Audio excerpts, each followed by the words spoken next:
Hi everybody, my name is Maddie and I'm coming to you from the Children's Museum Houston at our Eco Station exhibit. And welcome to our Early Childhood Corner. Today we'll be making a butterfly, which will also be a fun sensory art activity and a chance for you and your little one to practice imaginative play. Today's activity is sponsored by Catherine G. McGovern and the McGovern Foundation, and it's also funded in part by the City of Houston through Houston Arts Alliance. Let's begin. For this activity, you will need a plastic baggie, and you will need a pipe cleaner of any color, and you will also need different materials of different sizes and textures. And if you have a younger toddler, I suggest using maybe snacks like cereal or goldfish. We want to be extra cautious around small objects with our little ones to avoid any choking hazards.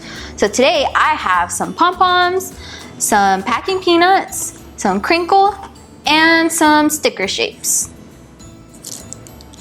So first you will take your plastic baggie and you can just let your little one grab whatever materials they would like. You can just grab a handful and let them put them inside the bag and experience the different textures. For example, the packing peanuts are squishy, the pom-poms are soft, these foam shapes are smooth, and the crinkle makes fun sounds. After your little one has put whatever materials they would like inside their baggie, and their baggie is mostly full, you can go ahead and close it.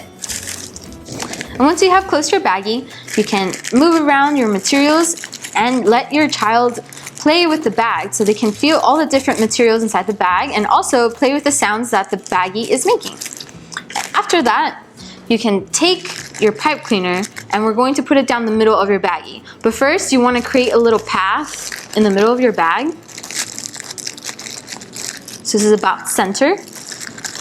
And I'm going to hold it down the middle with my fingers. And I'm going to place the bag in the middle of the pipe cleaner. And then I'm going to bring one side up and then twist it down. Bring it back up. I'm also going to do the same thing with the other side. Twist it down and bring it back up. For my antennas, I'm going to curl the tip of my pipe cleaner. Do the same on the other side. And there you have your butterfly with the two wings on the side and the antenna in the middle for the pipe cleaner. And if you would also like to tie in a book to today's activity, a book I recommend is Backyard Bugs by Jill McDonald. And after you're done creating your butterfly, take your little one outside and talk about how a butterfly is an insect or a bug. And you can also talk about how a butterfly has wings and it flies, it has antennas, and ask your little one, where normally do you see a butterfly? What do you see a butterfly doing? Did you know that a butterfly is an insect like a cockroach? And you can also talk about the different colors that you see on butterflies' wings. Do you see monarch butterflies, which are usually orange? Do you see yellow butterflies? And have your little one just have fun and go outside and pretend that they're flying like a butterfly. Now that's all the time we have for today, but thank you for joining me for our Early Childhood Corner here at Children's Museum Houston. We hope you enjoyed making your sensory butterfly, and if you did, don't forget to post and tag us on social media and to subscribe to our YouTube channel for more awesome videos. My name is Maddie and I hope to see you next time. Bye!